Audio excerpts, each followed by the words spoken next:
Hello again everyone and welcome back to Reddit Aliens. I'm John and as always, thank you so much for being here. Good topic? Let's do it. People of Reddit who have practiced or witnessed acts of the occult, voodoo, or witchcraft, what was the creepiest or strangest thing you've seen?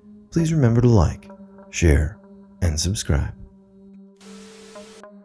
This happened a few years ago.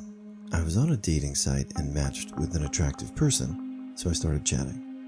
We made it to the plans tonight part of the conversation, and she told me she was going to play hide and seek with Fluffy, pointing out the item in their second profile picture, a bloody rabbit mask. Okay, let's be weird. So I played along until she mentioned that they would be playing in my basement. I thought, how in the hell? Wild guess, probably. I lied and told her I didn't have a basement. Immediately she texted, "Oh yeah," and I heard "Snicklefritz" booming from the basement. I won't lie to you, Reddit, I about shit myself. Obviously I blocked her and froze for an hour before I gathered the courage to check my completely enclosed from the outside basement. I didn't find anything, thankfully. I didn't have a smart device at all, and I didn't have any speakers that could have been hacked. I didn't even have wireless internet at the time. The basement was completely empty. I can't explain it in the slightest. When I was a teen, a bunch of my friends went through a Wiccan phase. I honestly thought it was a bunch of hooey, but played along for the most part because, hey, they could have gotten into drugs or horses instead, right? But despite thinking it bullshit, there was one moment that made me question things. Us girls had met up to hang out, and one was brandishing a wooden walking stick. I poured my energy into this totem, she declared, then started passing it around the room. The others cooed about how they could feel the power within as they held it. Of course, someone handed me the stick eventually. I could barely contain my eye roll as I took it. As I held the walking stick, it sent a tingling sensation up my arms. I passed it on quickly. Not as dramatic as some of the stories here, but gosh, that was weird. I was about 13, and my grandma was a believer in spirits and witches, etc. Well, I had just pissed her off, and she told me I was going to pay. That night I woke up at about 3 in the morning, and I saw a little kid with a green shirt on in my room. He stared at me for about a minute, and I couldn't look away. He then ran out of my room straight through the door laughing. About 30 minutes later, another figure appeared in my room who looked about 15.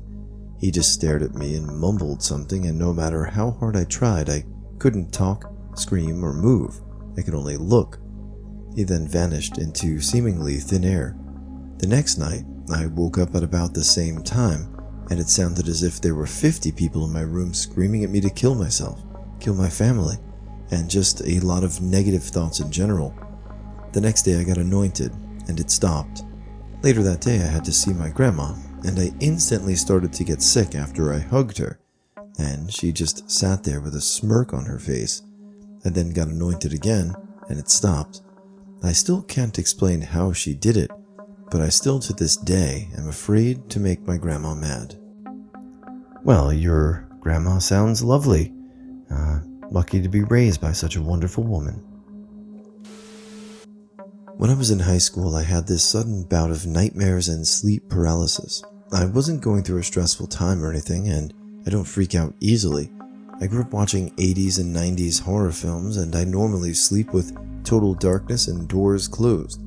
These nightmares were super sudden and happened almost every night. It was constant sleep paralysis, where my room was on fire, where there were bats thrashing around above me, or there was a figure hovering over my body and I couldn't breathe. Classic. Sometimes my speakers let out strange frequency type sounds even when it was switched off. Things would fall off my shelves, etc. My mom would always find me sleeping on the couch the next morning with the TV on because it was so crazy. Suddenly it all stopped. And when I told my mom, she admitted that she sought advice from a priestess who engraved a blessing for me on a silver pendant and instructed my mom to place it in my room. She didn't want to tell me to see if it would work. I've never had such episodes since. I rented a house a few years back and never believed in paranormal or any sort of spirits, etc. My first week in the house was fine, a few weeks and creaks here and there, but nothing major. I very soon started to feel like I was being watched, or just a presence in general. The third week, I started waking up in the middle of the night with large scratches, almost cuts, going down the length of my arm, from my wrist to my armpit. 3 scratches, all parallel, always on my right arm. I didn't think much of it. One night, I hear a loud bang, go to the back, and notice my back door was open. Okay, no worries. I shut and locked the door with a deadbolt. Next morning, I wake up and the door wide open, but the freaky part, the deadbolt is still in the locked position as well as the knob. It really starts to freak me out now. I start telling a person I work with about this stuff. He told me his sister was a Native American shaman priestess, whatever it was, and she would come sage bless my house if I wanted. The next week, she came over with, I believe it was called sweetgrass and sage. She burned the sage walking around and told me can definitely feel a presence in the house. She hung the sweetgrass over my bed, and ever since I haven't had anything strange happen. Very strange. My sister was and is really into the occult, Wiccan, witchcraft kind of stuff. I think she meant to be Wiccan, but a 13-year-old isn't incredibly discerning. Around the time she got into it, our house started to get incredibly creepy. We would see things move out of the corner of our eyes. Nobody wanted to be home alone.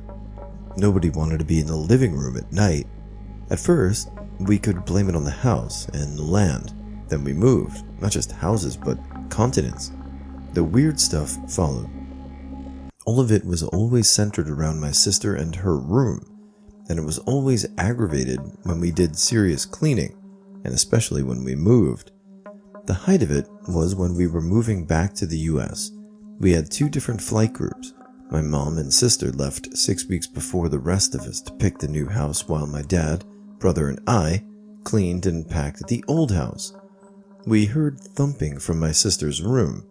The windows and doors would open and close on their own, not possible from just the wind, and shadows would move wildly under the door pretty much every night, even with the blinds closed. I'm not sensitive or discerning of that kind of stuff, but it was plain as day even to me. It was only my sister finally moved out of our next house, and we cleaned out her room, and it all ended. Whatever it was tied to my sister and any sort of disorder or uncleanliness. My mom and I are both practitioners of witchcraft. I'm a white witch, while my mom is a dark witch, which means she deals with hexes, curses, etc. My mom has hexed people in the past that have hurt her or her family. She's not afraid of karma or the rule of 3. One of the curses I saw was when I was a child.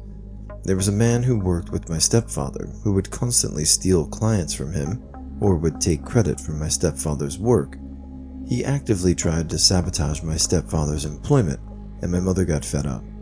She performed a hex on him, and within days, the guy had fallen from favor at work. All his clients were canceling appointments for varying reasons, his deals were falling through, his hair was thinning from stress, his family was going through economic hardship, etc.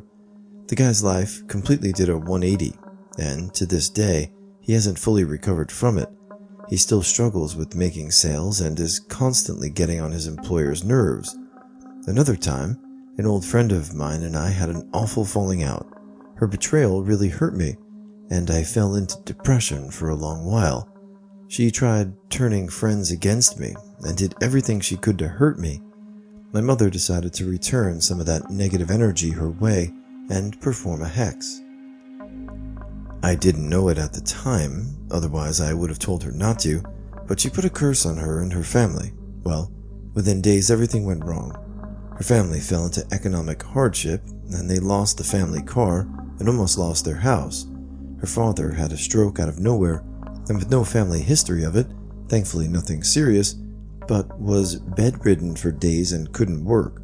Her schoolwork suffered, and her family had a period of real tough times. My mom didn't tell me what she had done until months later, at which point I was terrified of her. Magic isn't something to be done lightly, and hexes especially are dangerous things. I wouldn't touch them with a 10-foot pole, but my mom actively practices them. I worry when karma comes to collect. I'm not gonna take any dark roads here, and I'm just gonna say that two wrongs don't make a right, and if someone is mean to someone, should their family also be punished? It doesn't seem like a road to happiness. I don't know. I don't like it. That's just me. Yeah. These stories remind me of my youth. I once met one guy on the internet who practiced stuff. Before we ever met, I told him to make a summoning circle, like the ones you do when you're trying to reach a deceased person, but to reach me instead of someone deceased. At that time, I was quite delusional about my body. I considered my chest narrow and fat, but everyone would say I'm very broad, strong, and muscular. But we only had each other's close-up face selfies, no way to see the body types. So he made the summoning circle and tried to summon me, but it didn't seem to work. Then we both went to sleep. The next morning, he said he had a dream about me, and told me he saw me looking very strong and muscular, with broad shoulders. But I also had a dream where I saw him. He was very skinny. Then we met in real life to verify that. I was exactly like in his dreams. He was exactly like in my dream. He even had the same scent about him. While in Africa, I had heard rumors of witchcraft and lightning, believed none of it. One day, while I was doing humanitarian work in a township, basically big subdivisions of small cinder block houses, I saw a huge red bolt of lightning come out of the sky and hit a shack off in the distance. Not a cloud in sight. Still have no explanation of how the F that happened. Everyone in the township said witchcraft, and I gotta say that, along with a lot of other crap I saw, I'm a full believer that witchcraft exists. I'm not a religious person, and if anything, only believe in doing good and honoring whatever positive energy there is. What happened to me still makes me feel like surely someone was pranking me. I'm not even sure how to share this story. It still freaks me out. I want to, as a logical person, believe there's no God, or at the very least, no such thing as evil spirits, and this has always shaken me enough to question it. I've only ever told this story to my brother. When I was in high school, I dated a guy who, to be frank, was always an asshole, but toward the end of our relationship, started worshipping Satan. One night, while on the phone, this was before cell phones, he said he sent something to pay me a visit that night. Not taking him seriously at all, I laughed like, yeah, okay, whatever. We hung up the phone. I fell asleep. In the middle of the night, while asleep, I started feeling the worst stomach cramps I've ever had. Tossing and turning, waking up and trying to go back to sleep. It would not go away unless I opened my eyes and sat up. I settled, trying to sleep, and there was a whisper. It sounded like a man's voice. Hey. It was right in my ear. I opened my eyes, looked around, nothing. Closed my eyes again, drifted off, and again felt cramping to the point of sickness in my stomach as another whisper sounded, "Wake up." I sat up. The sick feeling stopped. At this point, I'm fully freaked out. The whispers sounded like someone hovering over me. I pulled the covers over my head and just tried to lay still and pretend I didn't exist and that this shit didn't just happen. Minutes went by, and I thought everything was fine. Then suddenly tapping started in my room, like someone was walking through and smacking things randomly. I'm not even ashamed to admit that I bolted from my bed and ripped my bedroom door open and ran out. When I was about 6 or 7 years old, I ran into my bedroom to play, but when I went past my bed, I saw a gray man in tattered gray clothes. He was wearing a beat-up trench coat, a white shirt, and some plain gray slacks. He looked absolutely terrified that I had seen him. I ran out of the room to find my parents and never saw the dude again. By the way, does anyone have extra subs I might follow for more of this kind of thing? I spent 5 or 6 years immersed in our local Santeria, Cuban cousin of voodoo. and saw many things that seemed more than coincidental. I'll try to tell this story without using a lot of tradition or specific jargon, but if anyone has questions about the veracity of this story, they can DM me. There was a young man who had always been spending time with the local community and had taken on this quirky of low-key troublemaker and little lost sheep. That lasted right up until he stole a car and cash from one of the highest-ranking priests. He disappeared after that, but eventually we heard that he'd made his way to an isle in another city and had requested to be initiated in the priesthood. In Santeria, becoming a priest is not inexpensive. You pay thousands and thousands of dollars. 5 figures is not uncommon to purchase the required supplies and food, and to fly other priests in from all around the country to assist with the week-long ceremonies. At the end of this process, you're given an exhaustive divination reading that's meant to serve as a kind of map and manual for the rest of your life. It's a huge deal, and it happens after you've spent all the time and money, and people have taken time off from their jobs and lives to make this happen for you. Well, this guy goes through the whole process, tons of money, and a week of ceremonies. He sits down with the elder priest, who will be doing his reading. The divination begins. The priest looks at him and says, "The gods don't want you. Get up and leave." Ice cold. As far as I know, no one in the Santeria community has seen him since. Maybe that was just payback for what he did initially. Either way, that is pretty cold, but hey, if they don't want you, they don't want you. When I was a young kid, me and my friends were big into ghosts, the paranormal, the occult, or anything else creepy. I was a self-identifying witch, and we would often go ghost hunting in local places. We even came up with the theory that our school used to be an ancient, cursed burial ground. The things we loved most were Ouija boards, which is where this story begins. One day, my friend comes up to me and tells me about an experience he had. He had made a makeshift Ouija board and used it on his school bus. He had contacted a ghost that called itself A, and it was trying to warn us about something. Me and my other friends were curious and wanted to know more. I had recently gotten an actual Ouija board for Christmas, and I suggested that we should have a proper session at my house. So we all come over one day and set things up. Salt circle, candles, and lavender as a substitute for sage. We start the session and things go wrong immediately. The board is saying weird and cryptic things, so we ask its name.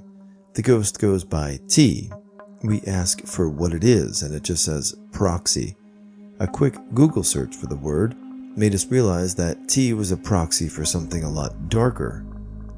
Us being kids, we thought it was the Ouija board demon whose name started with a Z, but now I'm a little unsure exactly what it was proxying for. Suddenly we heard a loud noise coming from the closet. My friends went over to look, and I stayed back to not take my fingers off of the planchette and accidentally end the session without saying goodbye. They both screamed and ran out. They both claimed they saw a long black shadowy thing with tiny white eyes curled up in the fetal position of the closet floor. We all freak out and end the session right there. I knew we had holy water in the other room, so we went to go get it. While we do, we hear another noise. We rushed back and found that the planchette, which we had taken off the board, was back on the board by itself, and all our other items were scattered around the room. We blessed the board right then and there. We talked to our ghost a few more times, both T and A. We figured out that A comes in darkness and T comes in light. So if we wanted to talk to one or the other, we just turned the lights on and off. But here's the freaky part. T told my friends that he wanted to drain them of their essence, and that he was connected to their families. A told us that he was also connected, but was there to protect them. We saw the black shadow figure a few more times, most often outside our windows, watching from the street. We thought it was T. We also saw a white figure with black eyes a few times, which we thought was A. I also could not go into the basement closet without getting a terrible sense of dread. Eventually, we get to the house smudged and the sightings stopped completely. Now, I'm a proper Wiccan and have resolved to myself to never use a Ouija board again. TL, DR, dumb kids into the supernatural accidentally summon ghosts, trying to drain them of their spiritual energy.